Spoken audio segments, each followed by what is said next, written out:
Hey everyone, welcome back to RLCS Overtime. My name's Axel Toss, and it's the off-season of the RLCS, but there's still plenty to talk about in the Rocket League scene. Very happy to be joined by Finable Carpet. We got James Bott, we got Quinn Lobdell over here, and gentlemen, I want to focus in on you guys, because you were both at a pretty iconic event. Oh, yes? This past weekend. That is true. DreamHack Atlanta, picking up Rocket League in a big way. A lot of great teams there. And in the offseason of RLCS right now, we're trying to figure things out. There's a lot of rosters trying to come together as teams are preparing for the RLCS that's incoming. And it's fun to see how all these teams are balancing, and especially the storyline, lookout of North America versus Europe. So guys, I want to get your experience about DreamHack Atlanta. Honestly, the event in general, DreamHack starting in Europe, coming over to North America, throwing a huge LAN party for everyone to attend. How's the event, guys? Well, the first one we went to, I was there, I was in Sweden, I wasn't casting, you weren't there, but we got to watch it. Flipside taking that one down, it was a lot of fun. But this one in Atlanta, this was the most stacked tournament that I maybe have ever seen. Like, even the World Championships. There's no team in the Rocket League community that was not there. At least anyone. It was like 85% of the top 32 Yeah, teams it was really there. crazy. It was and the amount of upsets and like matches and just surprises that were going on, it was great. And a lot of hype leading up to this tournament as well. And Carpet, I want to ask you, how hyped are you coming into the DreamHack and seeing the teams that are going to be involved in attending this live event? Yeah, I mean, I've talked about it a lot before, especially here on Overtime. I love seeing these intermittent, like, solo tournaments in between the seasons, watching how these rosters are starting to fulfill. A lot of teams that we have hope for going into Season 4 are usually, we just like, that roster sounds great. I wonder how they perform. But now we actually start to get to see them grow, or maybe vice versa. Certain teams that we're all hoping for are not doing as well as we want.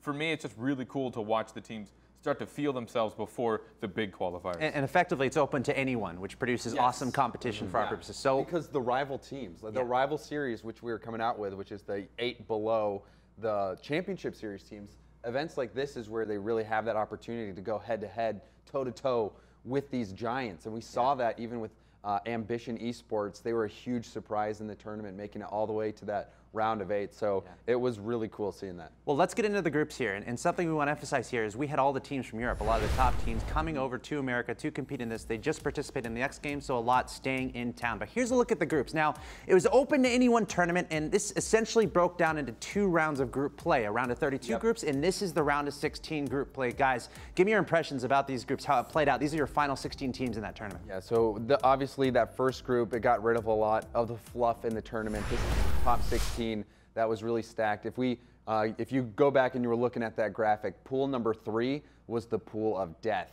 It had G2, Envious, and Rogue, and Set to Destroy all in that group. That was the group of death, really. The craziest thing was that Set to Destroy, a team that we saw last season in RLCS not do so hot, they came out here guns blazing and brought so many teams, so many upsets, so many teams to the Game 5 that everybody was like, whoa. And they knocked out Rogue, too.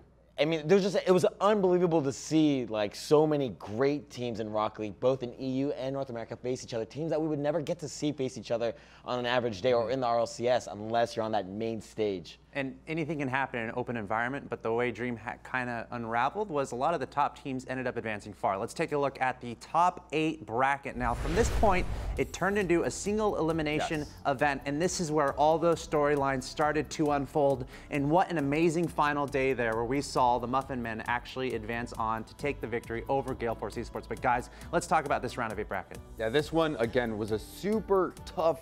Like this right here, you have 4 EU teams going up against 4 NA teams, and those arguably the 4 best teams in Europe. And then you have NRG, Muffin Men. A lot of people think they're rising. Rogue was the big surprise of not being there, but still this round of 8, even just making it to the semis was huge. But NRG getting beat by the Muffin Men, that was one of the biggest upsets because you're expecting NRG to go so far. Yeah, we saw at the X Games, NRG, like the performance of, I mean, their careers at least, the first time a North American team has won a LAN event since the first RLCS, and really well done to them, but we all expected them to carry that great form just 1 week later here at DreamHack or over in Atlanta, and I mean, they did it on the first day, but on the second day when we got to this top 8, it was crazy to see Muffin Men just absolutely upset them. Didn't drop a single game in that series. They destroyed NRG.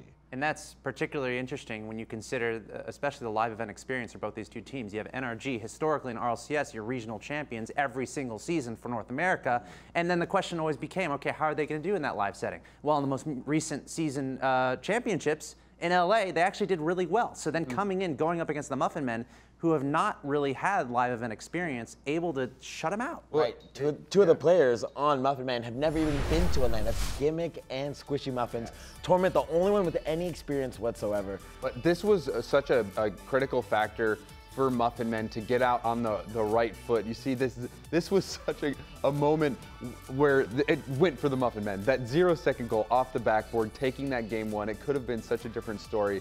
But the Muffin Men, they just came out hot. And if you are maybe wondering, like, who even are the Muffin Men? Maybe you don't remember that name. That was Iris. It's pretty much Iris without Lucinio. Right. And they had a dismal qualifier last season. Everyone expecting them to do so well, them not even making it, but everyone had them pegged at like #1 or #2. And so this was kind of like their big coming out party. So again, the pressure's going to be on them coming into season 4. But in this DreamHack, they were lights out, especially with Gimmick. Gimmick, I thought, played amazingly. Yeah, there was never a moment watching the Muffin Men that I ever thought they were in danger of dropping a series. They took every teams with so much more experience than them. We forget that this Muffin Men roster, I mean, it's Torment and Squishy Muffins at its core. They've been practicing all throughout that season after they didn't qualify for RLCS, and that's huge. Most teams just split up and do not stick together. They stuck together. They even tried out a few different thirds leading up into They tried out so many people other than Gimmick. They're like, Gimmick, you're their starter. No, we're going to try someone else out. Okay, Gimmick, you have the starting role again? No, we're going to try Dapper. Gimmick, you have the starting role again. He comes in, and he was probably the surprise of the tournament for me in terms of like relatively unknown players stepping up to the plate. Another name that comes to mind is Dude with the Nose. He had a really good tournament. What a performance from Dude with the Nose. He was like mind gaming flip side left and right. We just watched Cucks and Marky go right past him, and he's just like swerving around him. It was crazy. But Gimmick definitely, he takes the cake for like standout player who's coming in with not a lot of high level experience in terms of tournaments like this. So Muffin Men right out of the gate, 3-0ing NRG. That was the start that really got people looking at that. And we talk about momentum all the time, especially in a live setting, and we'll see in a second how that panned out for them. But let's move on to the next match that happened just below that. The Muffin Men would play the winner of Flipside going up against G2. So many storylines around these two teams. Flipside, the iconic team from Europe, and then G2. It's always which G2 is going to show up. We saw them do so well at the Summer Series. We saw them do not so well at the X Games. Enter DreamHack Atlanta. I think they had a pretty good tournament overall. Yeah, and even this series versus Flipside, I didn't think the reason Flipside lost was necessarily because they were playing so poorly. I just thought G2, they played very well. You know, it's not that this, you know, we always expect Flipside to be dominant, but G2 has shown time and time again that they're really good. And that play, that air dribble from Kronovi, that was a sick moment for them. I mean, G2 really, what surprised me the most was usually we talk about it all the time, how one player will show up every time we see them on a tournament. We saw them at the Brisk Summer Series, and we talked about how in the final, G2, all three of the players turned on at the same time, and that's why we saw such a dominant performance over NRG. And then we look at this tournament here at DreamHack, and then we see them all just from the very get-go ready to play. They came out practicing. They boot camped hard. You could tell that they were playing well. And Flipside, they were the defending champions of DreamHack. They won DreamHack Summer over in Yeonjaping. And so for G2 to come out, this was a big win for them. This win, even though they didn't win the tournament, that was a big win for their confidence. What I love about G2 is some of the plays they pull off for me are almost like benchmarks of where the Rocket League skill has gotten. And then next week I see them and they can't do it. And I think consistency, we talked about it so many times. I don't want to keep bringing it up. It's really boring. Consistency is huge right now with people performing well in Rocket League. You should be consistent about bringing up consistency, Carpet. Yeah, well, I mean, like, if you, Carpet's right, though. Carpet is right, though. You talk about consistency. NRG, even though they went out in the round of 8, it's still a good performance with the teams that we saw there. NRG is consistent. Muffin Men, they failed to qualify last season, and now they look like the best team in the world. But who knows? Can they carry that through into season 4? Because they haven't qualified. They still got to get through qualifiers to get into the next season. Nobody's qualified yet. No one. Except NRG and Rogue. Oh, yeah, okay, fair. For NA and Flipside Northern. Yep. More on that later. But this moved us into G2. This moved us into G2 versus the Muffin Men, North America versus North America, meaning we have an automatic team in the finals from North America. And the Muffin Men came through. When you said this was the best series that you've seen in your life, I mean, you might have said that after every series. Yeah. Well, those games were hype. I mean, it was like every match we saw. You mentioned earlier, the Flipside G2 match was a great match. And then all of a sudden, we see Muffin Men versus G2, and nobody expects this Muffin Men team to really kind of come out and just deal with G2 the way they did. We saw G2 playing so well. We saw them knock out one of the world's best teams historically in Rocket League and the defending DreamHack champion, right? Flipside Tactics. And then out of nowhere, Muffin Men are like, look, G2, sorry. Dude, I know. Sucks to suck. We're taking this one. But I don't think they sucked. That was a really fun game. That was a fun series to watch. It was 4-2, but then that intense overtime, that like 5-minute overtime. Sorry, 5-minute overtime. That series. It was great to watch. It didn't go to Game 7, but it felt so neck. Well, yeah, the best part about that match is that neither team ever was having a dull moment. They were never making mistakes mechanically, or there were no like just typical errors that you see in a match where it's like, okay, they had ups and downs. There were no downs for either team. It was the slightest errors or mistakes, or even just predictions and reads from the other teams is what let them get the lead in the games. And so you were just seeing great play after great play and watching how each team dealt with it. And it was just like, you could see there was so much intention behind the Rocket League, and that's why I thought for me that was one of the best series.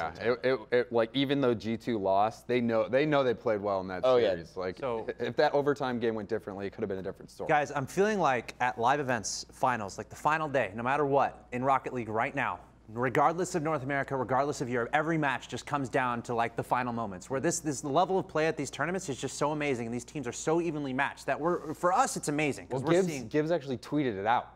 He said 4 different lands, 4 different teams won, 11 different players taking down a LAN championship. So, it's parity. He said it's parity. I agree with it. Yeah, I love it. So that brings us to the finals. Now, on the other side, we saw Gale Force versus Envious. That's quickly becoming a rivalry in the European region. It happened at the X Games. Gale Force barely won. It happened at DreamHack. Gale Force barely won. And this pushes Gale Force into the grand finals where they're like, all right, we're probably going to play Flipside, maybe G2. But no!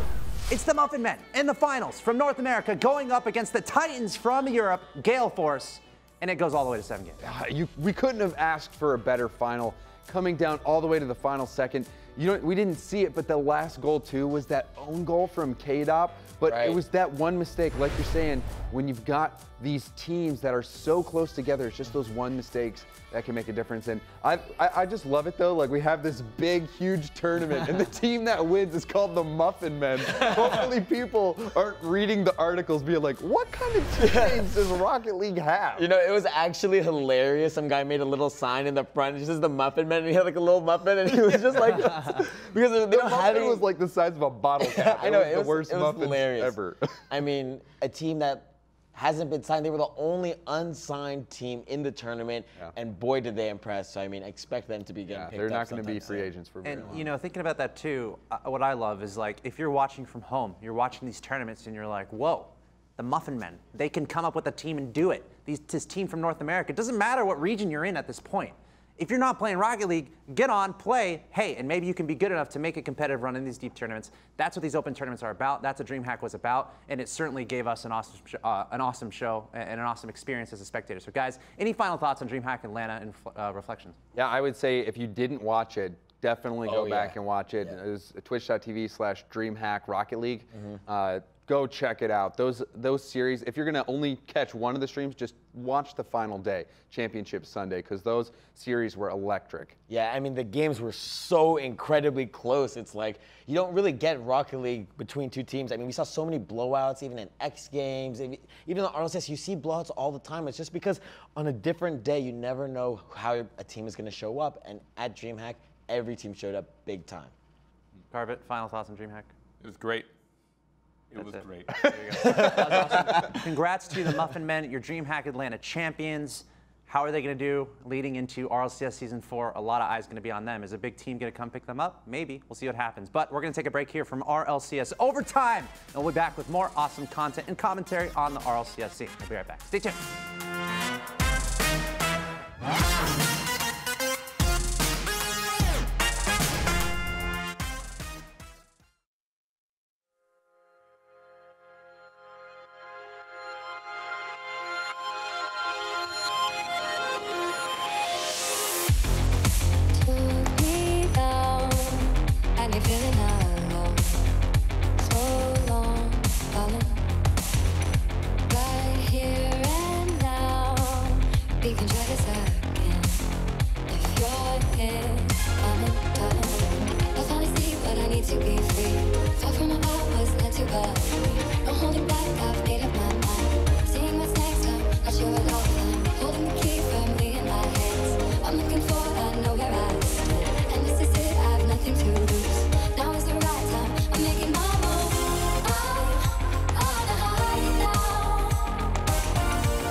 Everyone, welcome back to RLCS Overtime. I'm Axel Tosh, joined by James Bott, Quinn Lobdell. Final carpet, he's going to be in here a little bit later. Stay tuned for that. But, gentlemen, this is RLCS Overtime. In this segment, guess what we're talking about? I have no idea. RLCS. This is a great answer. We're talking about RLCS. What an amazing road it's been. Season 1, 2, 3. We're about to get into season 4. We saw some pictures there in the opening from the Amsterdam show, from the LA show. But if you're just now tuning in, congratulations, you're awesome. But the RLCS has been phenomenal, and we have a little video package that we put together kind of going over season 3 of the RLCS. It was absolutely epic, so check this out.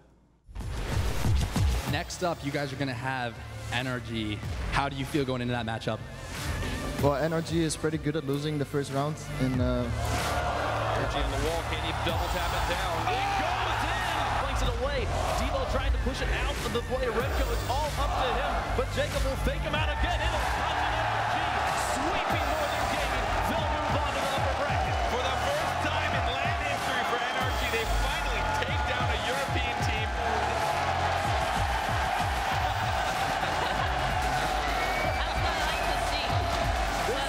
From Rocket eSports, and the finish is there. Rocket eSports will move on in the bracket as they take the series 3-1 against Rogue. We hate to say it, but Gibbs just knew it from the beginning, I guess. At the Leftovers versus Alpha City, the last opportunity for both of these two teams to stay alive in the World Championships for Season 3. It's going to be followed up by Farah, who has called for it, and that's going to be put into the net. Great communication. He's got players to aim for. Tosses, misses the ball. Alpha Sydney eliminates it.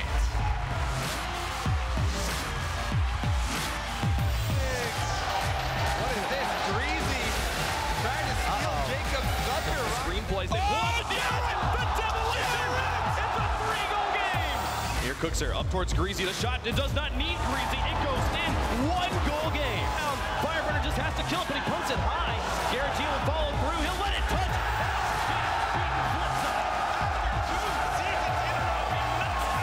They have taken down the reigning world champions. Can they keep this up moving forward? That's going to do it for us here, day 2 of the World Championships. But tomorrow is the day we've all been waiting for. There's no stopping the James man. There's the James man. There it goes, ladies and gentlemen. What an exciting weekend it has been, and it all leads to today. If you're new to the scene, welcome. You're in for an amazing show. Ladies and gentlemen, hailing from North America, give it up for Rogue! There you go. That one in front of the net. Scary spot. A shot. Going Rogue is going home. Northern Gaming will move on to the bracket. Well, it's the surprise team versus the team everyone expected to be here. 13 for 13. Let's make it 14. I got Flipside Tactics in a pretty easy series. We'll give one game to the Leftovers. Keeps his team in. Here's Snetsky, puts on target, and he's found the net. 3 goals up with only 30 seconds. Have Leftovers done the unthinkable thing of going to take out the world champions? From OCE Slayers to King Slayers, the Leftovers have done it once again. Look at Farah out of his mind. They're so excited. This one feels so great for them. A team that couldn't find a solid roster. It's time to get into the next match. It's Northern Gaming versus the Leftovers. Leftovers trying to stay alive. We'll see if they can do it with 4 seconds left. Oh, there's a shot! Devo with 2 seconds left. Fantastic job as the ball in front of the net. Remco does it! Oh my goodness, I cannot believe they were to pull this out. And Northern Gaming gonna knock out the Leftovers in spectacular fashion. And Northern Gaming are 1 game away from sending the favorites of our crowd home. And Northern Gaming, they are no longer the bronze medalists. They are going to the grand finals. Northern Gaming able to finally break their curse. They're moving on to the grand finals to face Rocket eSports. I cannot believe this for Northern Gaming. They're looking so strong. It's about time to get started with the grand finals. Ladies and gentlemen, make some noise. Your 2 teams from Europe, Rocket eSports versus Northern Gaming. A best of 7 to decide your world champion. Pulsing Kadoff off the kickoff. Remco wins it out first. Can he get the early goal? Northern Gaming strikes first. So this will get it away. 3:27 left as it goes in front of the net. Devo will put that one through. Northern Gaming Champions in the lead. Turbo Pulsa has ball control, but there, down the field, it'll ground itself. Northern Gaming will take the bracket reset. They win the first best of 7. We got to do it one more time. It is time to get into the final match of the World Championships. It's an open net. Can Mystic finish this off? He'll put it in. That's the nail in the coffin for Game 5. Redco gets the Savior medal, but it doesn't matter. Saves don't win you games. Mocket eSports 1 game away from being the champions of Season 3. This could be it. Only one player from Mocket has boost. Oh! He gets it through! Redco puts it in! Mocket, they want it right now, but no, it will touch. We will have Game 7 in our second best of 7. Turbo Pulsa will take another one. Into the net, can Devo be there? He puts it through! The 1-2 pass again strikes, and Northern Gaming has the lead. Put it through, cannot make contact. Redco to shut it down. Will it touch? Fairy Peak carries it high. 1 goal can still tie the game, but Devo will let it touch, and Northern Gaming has done it when they could not for the last 2 seasons. The world champion here in Los Angeles.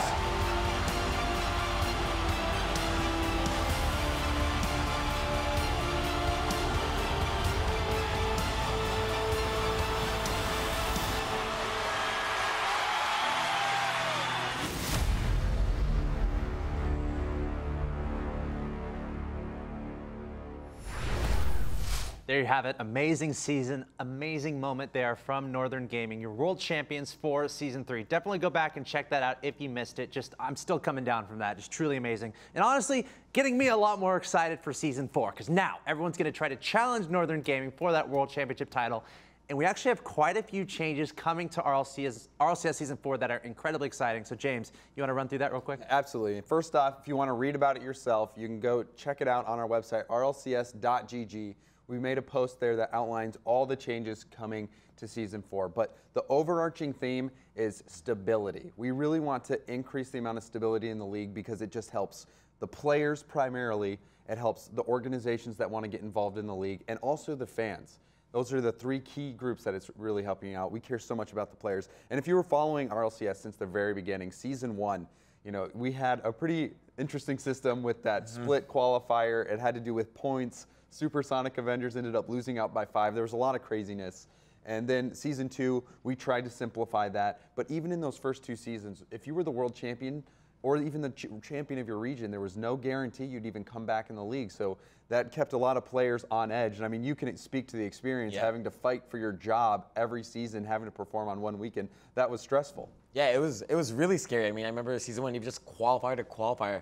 One bad day could potentially mean the next year and the whole past 6 months maybe that you've been practicing goes to waste. So I really think that this is an awesome opportunity for everybody, especially players, to realize, look, you can practice, you can focus on improving as much as possible, and you don't have to worry about if you make a change, does it mean that you're gonna lose your job? If you wake up and just have a bad day, are you gonna not be playing Rocket League anymore? Yeah, and really, we tried to take a step towards more stability in Season 3 by saying, hey, if you finish in the top 2 in your region, you'll automatically get invited back into league play for Season 4. For North America, that was NRG and Rogue. For Europe, that was Flipside and Mocket. Mocket, obviously, they broke up, so they will not be returning. But then we also granted the world champions a spot to come back, because how can you have a league without your world champions? So Northern Gaming, now envious, they will be joining us for a league play. But now, what we're trying to do is move towards a stable league where you have your top teams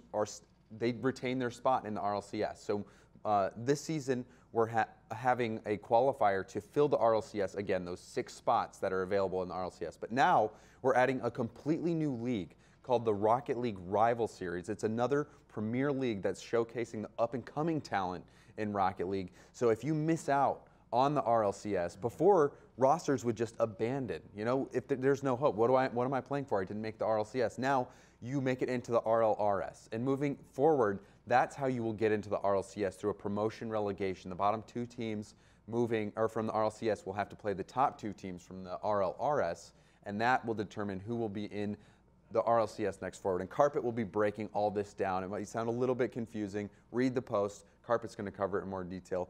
But again, with this increased stability, we're going to see more big organizations like Envious, NRG, all these organizations that have picked up the best teams in the league. Now, that's going to be, the level will be spread out even more, because teams, once they're in the RLCS, you're at least guaranteed a spot in the RLRS, even if you finish in the bottom two. But you'll be coming back next season if you finish in the top 6. And as a fan, that's so important because I want to be a fan of, you know, like a flip side. These guys who have been together forever. NRG, I love seeing the same players playing. The history that they build together is because they stay together. And with this move, we hope that brings the stability to encourage rosters to stay together because they will have a good shot at coming back. They'll feel more secure, not like they're fighting for their job every season. Right. I think it's a great opportunity for players, like you said, to make changes and even consider, I mean, play style changes, excuse me, and to consider working through issues as opposed to just restarting from fresh. This is like,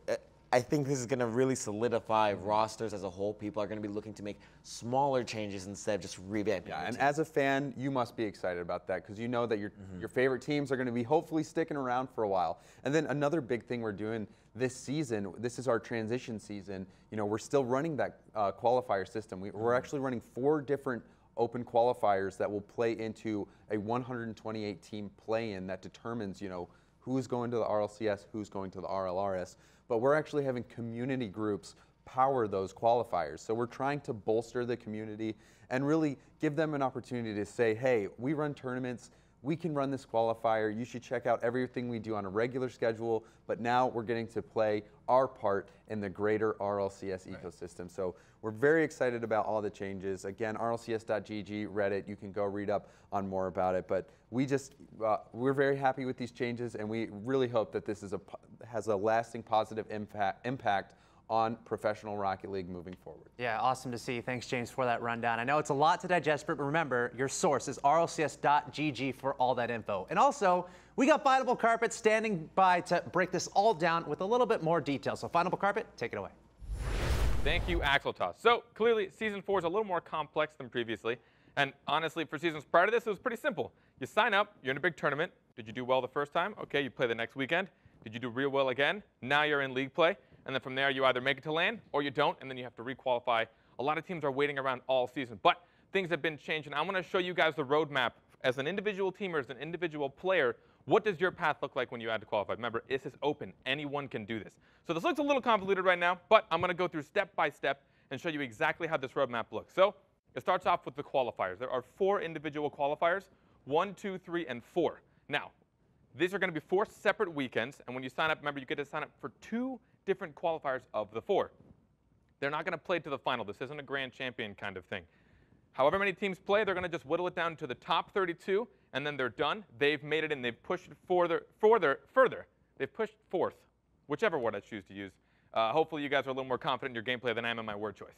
Anyways, you're going to play in the qualifiers. These are 4 separate weekends, and the top 32 of each one are going to move into a double elimination bracket. Now, this is going to be your main qualifier.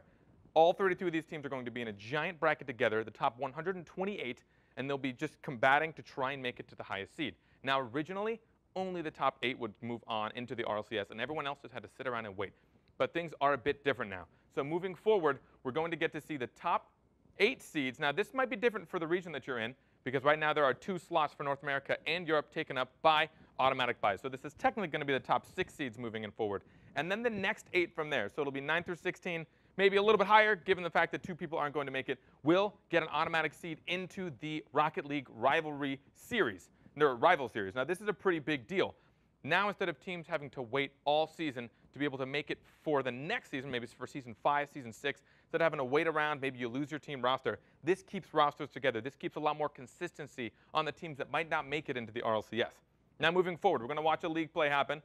The top 4 seeds, again, are going to go into LAN. But what's really cool, and what we changed a lot, is that everyone that makes top 6 moves on to the next season. So the top 4 are going to go to LAN. Seeds 5 through 6 are going to continue all the way to Season 5, as well as anyone that made it to LAN. So if you make top 6 in league play, you're still in RLCS Season 5. You're going to continue forward. Now, where things change and get a little bit saucy, for the Rival Series, there's going to be 8 teams in here. The top 2 will play in a promotion relegation tournament. So essentially, the bottom 2 teams in RLCS are the ones that are at threat. They're going to play in a double elimination best of 7 against the top 2 of the Rival Series. Whoever comes out on top, the top 2 teams that come out of the promotion relegation tournament are going to move on to Season 5 for RLCS. You essentially are trying to find your way to move from the Rival Series up to the RLCS. And if you're in the RLCS, you run the threat. If you don't perform well and you're in the bottom 2 seeds, you can still win here. You can actually still beat out people in the rival series. If that skill gap has yet to be closed and you still deserve to be up there, you will keep your spot. But that might not be the case. And then the bottom two from this relegation actually still get an automatic bid into the rival series, and then everyone else will try and re-qualify into the rival series, and from then on the RLCS will be locked in. So this obviously excludes anyone that changes full rosters, which we see quite often. So if anyone's going to change full rosters from the RLCS, a seat's going to open up. So that happens a few times. Maybe some people get in a Twitter argument here or there, which we've seen from a couple of teams. They might break up, and it'll open up some more seats for maybe someone in the rival series to move up, and then people in the major qualifier to then make it to the rival series. So the big complication, or I guess the big fear for these teams in the RLCS, is that if you do break up, it'll take you 2 seasons to get back, because you're going to have to make it into the rival series, and then go through the whole season, and then get promoted back into the RLCS. This should hopefully get some stability on some rosters, also make for some exciting things, and we'll see a lot of new faces coming through. But I know that it's really complex sometimes to find the information of where do you sign up, how do you do it. I know you could probably just do some Google searching, but sometimes you get some weird stuff, maybe a couple of weird posts on some websites. So I'm going to show you how it works. It's super simple, literally 2 steps. You're going to go to rlcs.gg. They just revamped the site. It looks really nice, pretty sick stuff. Everything is there. And you see bright orange box right up top, register now. You're going to click that, and it's going to send you to smash.gg. This is where you're going to sign up as an individual player. You're going to press the big green register button, and then just follow the instructions from there. You're going to sign up as an individual player. You're going to make a team, get all your roster on that team, and then make sure you pick the select dates. Now, dates are going to be a pretty big deal for this. It used to just be one big weekend, and that was it. Everyone just signed up. Everyone played at the same exact time. But remember, there are 4 individual qualifiers now for the North American and European region. So you want to make sure that you get the right dates for your team. You want to make sure you talk to your teammates. Here's all the dates that are available for each region. You have North America, you have Europe, you have Oceania. Oceania is on a slightly different thing. They don't have as much of a filled teams in their region to be able to have a rival series. So for the time being, they have their own structure. But you can see the registration opens up for North America and Europe. It is already open, so go sign up now. It opened up 2 days ago. There are open qualifiers on those 4, or I guess 8 dates technically, for each region, 1 day after each other, depending on which region you're in. Make sure that you go to your teammates, figure out which ones you can sign up for. Remember, you only have 2 shots. If you don't make it on your second shot, you're going to have to wait until the following season. So make sure that you figure it out. I know it can be really complex. We've had some previous problems with people having a difficulty locking down one weekend. Now you've got 4 different weekends to try and figure out. So hopefully that wrapped up, or at least was able to put a little bow on the explanation of Season 4. I know it's a little complex, a little more complex than usual, but hopefully you guys can understand. I'm sure you guys can go back and rewatch it, pause on that frame, and just study it up a bit. But when we come back, we are going to talk about a cool tournament that comes up, so don't go anywhere.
everyone, welcome back to RLCS Overtime. I'm Axel Toss on the desk again, joined by Final Carpet, James Spot, Quinn Lobdell. Gentlemen, thanks for being here. What an awesome show we've had so far. But we like focusing on kind of community-type tournaments, or tournaments that are not necessarily RLCS official. We still like talking about them, and there's one in particular that looks like a ton of fun, called League of Rockets. Guys, talk to me about League of Rockets. Yeah, League of Rockets, they ran the 12 Titans, which was something that was just an incredible spectacle. The cinematics for that were amazing. And this time, they're coming out with the World Cup, the League of Rockets World Cup 2017. It's going to be going on July 27th through 30th, starting around 4 o'clock Eastern. That's going to be on twitch.tv/the League of Rockets. But if you haven't seen the 12 Titans, then you should go watch that. What are you doing with your life? Yeah, what are you doing with your life? You gotta get out there. Yeah, it was awesome. It's just really, the cinematography is epic. It's just a really epic thing. It's not so much focused around like the eSporty tournament side of things. It's just like, I'm a huge fan of Rocket League, and this is such a cool Rocket League experience. Yeah, come look at some of the best players doing some incredible things in a 1v1 environment where you do get to see some of the coolest mechanics, goals, and tricks, and you get to see it in a different light than you usually look at. And like the slow-mo replays with the whale sounds and all that stuff. Wait, how does it go? Nice, I like it. So it's a spectacle. It's a production. That's probably going to be clipped, which is great. Carpet, do you have a better whale sound? No. They hit it. Wow. I don't even know how you type that. I'll leave that to you guys. Yeah. Clearly, you've been practicing. So it's a great tournament here, and it's involving a lot of people, a lot of different countries, and it's, as you said, it's a World Cup, and that doesn't just stop at North America and Europe. They're involved. I think Japan is involved. Brazil is involved. Do you want to talk about that, Carpet? All these countries involved here? I mean, I'm just excited to see any kind of regions. Yeah, we got Australia in there. I think Japan and Brazil are the ones I'm super stoked to watch.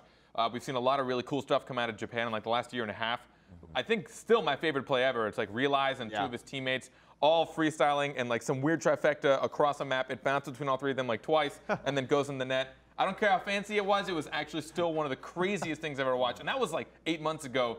I haven't seen a team top something that was that cool. Yeah, Realize is awesome. Yeah. Those guys, and they're all about the style. Yeah, they're all about style, but they're really, really good, and I'm super stoked to see what happens when they get maybe brought into the mix in the future of RLCS. And Brazil, I mean, they love soccer. I'm pretty sure that's going to be a pretty big part of it. Just in general, like it's a lot more culture for them to just enjoy and be a part of soccer and be raised around something around that. All right, well, so I'm stoked. And a lot of hype here, so it's time to choose your team. Who are you rooting for? There's a lot of options. Let's go through some of the rosters here, guys. I'm not going to try to be too biased. I mean, obviously, the United States is my favorite team. Well, let's talk about United States. Let's look at that roster, and this is great because you know a lot of these teams come from different areas and they're playing together. So Kronovi, obviously from G2, Garrett and Fireburn, there you have from NRG, and it's now almost Team Atlanta here because both Kronovi and Garrett G are actually from Atlanta. Yeah, it's like Team East Coast really. Fireburn is in New Jersey. But this is a really good team. We have Kronovi, the captain of G2, taking under his wing, or well, I guess maybe not that, selecting rather his rivals, Garrett G and Fireburn, those guys from NRG, you know, regional competitors, but here they're going to be allies trying to get that win for the United States. Yeah, well, sticking with North America, let's look at the Canada roster.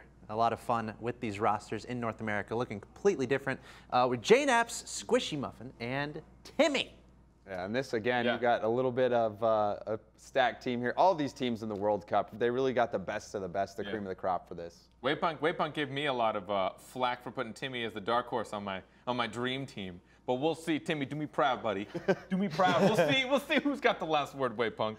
Now we're going to move on into Europe. We have some more rosters to look at, starting with the Netherlands. And again, so many different countries involved. You know, Scotland, every country pretty much has a team. We've got Remco, Violent Panda, and Niels Cook, guys. What do you think about this team? This is one of the teams we want to talk about because of Gale Force and Envious. Right, yeah. Remco and Violent Panda have been, I mean, we know them for a long time now. Violent Panda especially coming to light in the past couple seasons, but they are on fire right now. Envious, the current world champions, and Gale Force, team looking like they're going to be the next world champions, if you ask me. I mean, this is a absolutely stacked roster. I think this then Niels Cook as well. Like, yeah, and Niels Cook on from Kaunos. They didn't do the best in RLCS in terms of their series score, their victories. But Niels was actually a top scorer. I think he was like third place or very high up in scoring. So he's a great offensive player. That's crazy to think about considering they were like one of the lower seeded teams that he still managed to make like top 3, top 5 in striking. I don't remember exactly what it was, but that's even more impressive that your team usually struggles to get wins, but you're still able to put enough on the board as an individual to put yourself on the leaderboard. Yeah, maybe this is a big opportunity for him to, shine with Remco and Violent Panda behind him. Both those guys are very unselfish players and very, very good. It's a scary looking team, but let's move on here to England. Let's go and have some tea and crumpets and talk about this English team. You are gonna Ladies and gentlemen, welcome back to RLCS. Oh, no. Oh, come on, that's pretty good. I think I just developed some sort of disease. Oh, come on, guys. Guys, that was good. I apologize on behalf of the RLCS to every British person. I've not endorsed whatsoever. I've been practicing that. I'm glad this is on North anyway, American time zone. We got Devo, Doomsy, and Bluey. I'll stop. Wait, what did you do? I'll stop. What do you think about this team? Please continue. What do you think about this team? If they're as bad as your accent, they have no chance. All right. I think it's probably one of the more fun teams on us. You guys were making whale sounds earlier. Hey, I don't want to hear it. I'll give the whale sounds more credit. That was closer to whale than that was to British. Let's put it that way. All right. Well, I'm going to be rooting on Team England. To get back on the team, Devo, World Championship MVP. So you can't count them out on that alone. Doomsy, everybody knows him. Extended history. The biggest dream crusher of all of the RLCS. Yeah, with Supersonic Avengers, and then Reunited, and also known for his incredible videos that he makes, which are a lot of fun to watch. And then you have Bluey. He's a young player from England. He's very talented.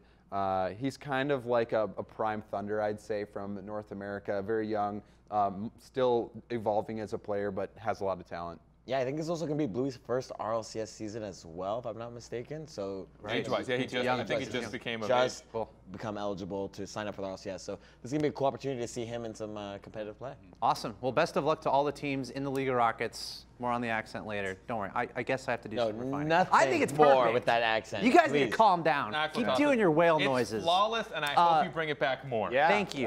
Look out for it during the regular season. Like that all the time. You have to tweet at me, and I'll do it during the broadcast of RLCS. Remember I said that. Anyway, that's going to wrap up this segment, talking about League of Rockets. Definitely checking out. Huge shout out to Bad Panda and the whole team there. Bad Panda, Johnny Boy, League of Rockets, they're all teaming up. And again, if you're out there and you're trying to think of something to do in Rocket League scene, come up with something like this. This is the stuff we love to see. It's amazing, community-driven, and it's going to be a lot of fun. So check out League of Rockets. But we're going to take a break, and we'll be back with more RLCS Overtime. Stay tuned.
Welcome back to RLCS Overtime, ladies and gentlemen. What Wave Punks here? Yeah, I'm here. They always bring me in to do the interview stuff, and we've got a nice interview on the line here. Someone I met just this past weekend at DreamHack Atlanta. Was lots of fun. Dude with the nose. My friend, how are you doing?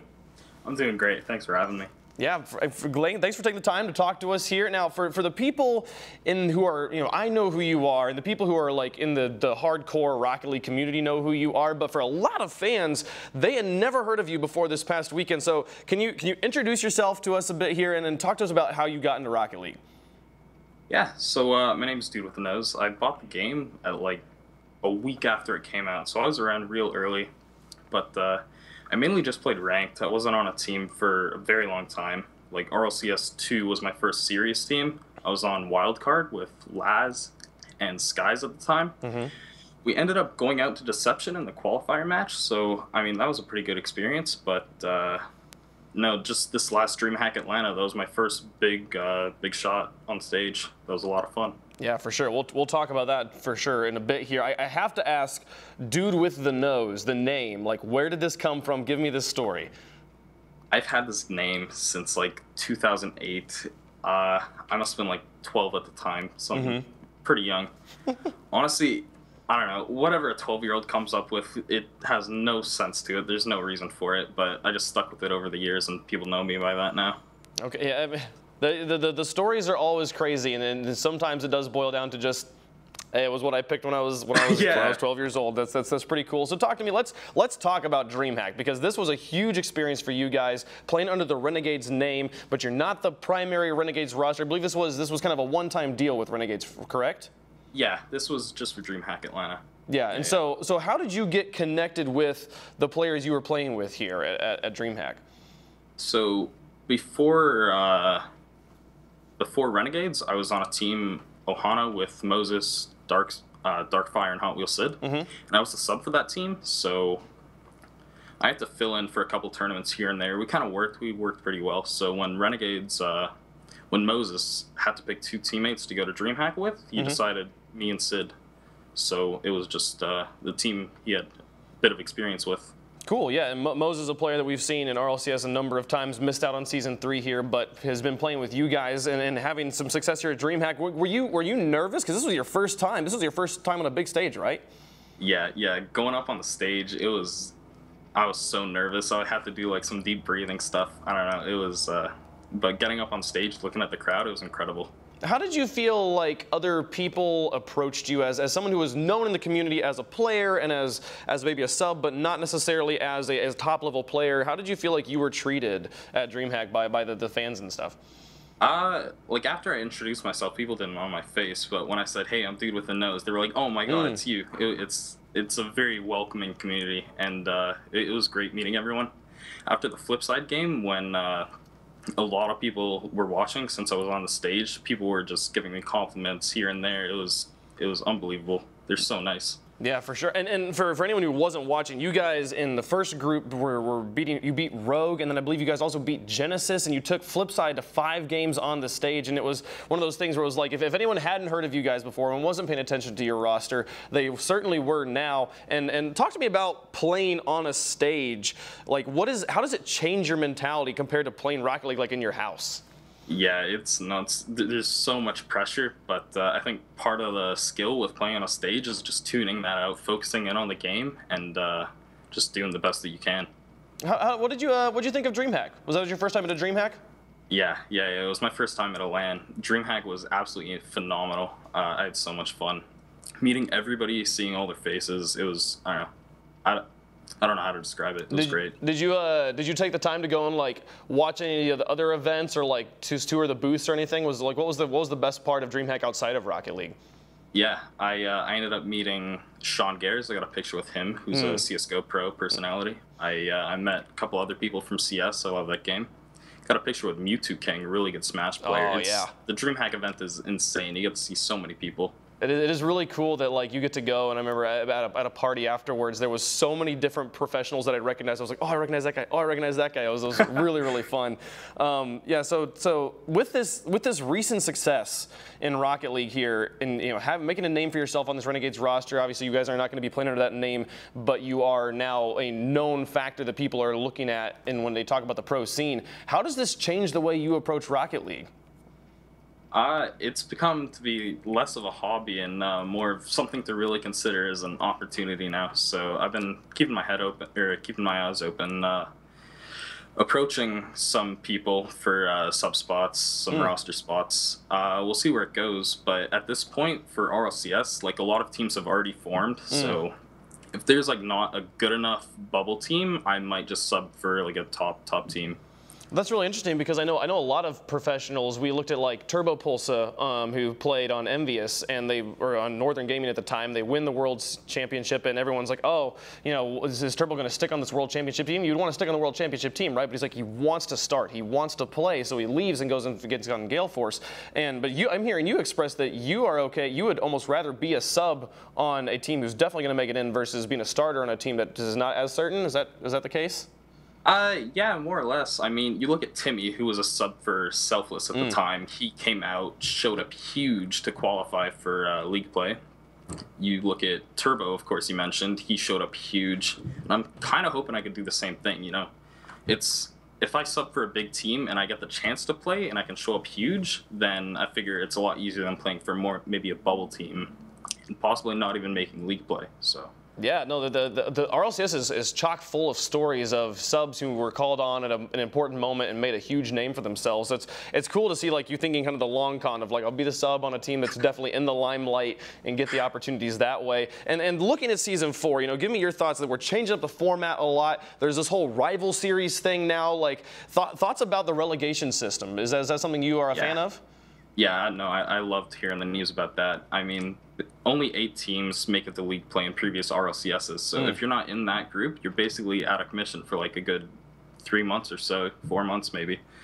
And now with those 8 to 16 or 9 to 16 teams, that is, they get to keep playing, they get to keep competing and have their names known. So it's a really good opportunity for them, and I'm glad that RLCS is doing it now. Yeah, for sure. And going back to kind of the whole sub versus starter thing, like if you had the opportunity to start for a rival team versus subbing for an RLCS team, which would you prefer? Which would you go for? Obviously, there's no way for you to know that. You have to go through qualifiers first. But like, which one would be more favorable to you? I think an sorry. That's why I'm calling it a rival series. It's a tongue twister for sure. Yeah. RLRS is it's probably a little better. You get to keep playing. It's good to be a starter. I mean, everybody loves the game. That's why we play it. So I'd probably be in a RLRS team. Yeah, it's really cool because I think a lot of people could look at that and be like, oh, it's not the RLCS, but like it's going to be just as competitive. It's going to be just as big of a deal. And speaking of RLCS, you haven't gotten to start on an RLCS team up until to yet. People in RLCS that you look up to, who are you the biggest fan of? I met him this weekend, Marky Duda. He's an absolutely incredible person. He's so welcoming. It's easy to just walk up to him, have a conversation. He's a really nice guy. I like the energy guys. There's loads of fun to be around. Fire, Jacob, Garrett. I like them quite a bit. I don't know who else. Chrome, Zane, Jackie. Got to give a shout out to them. Love those guys. Yeah, lots of good attitudes in all of those players. That Dude with the Nose, thanks so much for talking to us today. Before I let you go, any shout outs you got for anybody? Got to give a shout out to Ches, Mike, a couple of my friends, Matt, Dan, Victor. That's about it. Fantastic. Well, hey, thanks so much, dude, and good luck in the rest of your Rocket League career. Appreciate it. Thank you. That is Dude with the Nose, ladies and gentlemen. What a performance they made at the DreamHack Atlanta performance there under the Renegades name, taking Flipside to 5 games, beating 2 of our big teams. It was quite the exciting time, but for me and for everyone else here at the RLCS at Overtime, it's been a lot of fun. Thanks for watching. Tune in next week. We'll see you later.